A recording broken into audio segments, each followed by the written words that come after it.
ஜம்மு காஷ்மீரின் புதிய முதலமைச்சராக மெஹபூபா முஃப்தி பதவியேற்றுள்ளார்.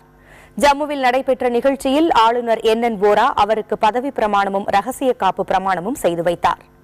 ஜம்மு காஷ்மீரின் 13வது முதலமைச்சராக பதவியேற்றுள்ள மெஹபூபா முஃப்தி அம்மாநிலத்தின் முதல் பெண் முதலமைச்சராவார்.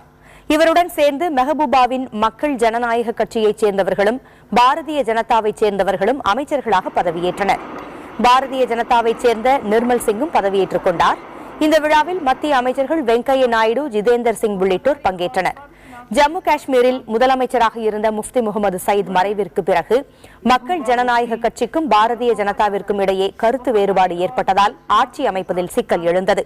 இதையடுத்து 2 மாதங்களுக்கு பிறகு இரு கட்சிகள் இடையே மீண்டும் கருத்தொற்றுமை ஏற்பட்டு புதிய ஆட்சி அமைக்கப்பட்டுள்ளது.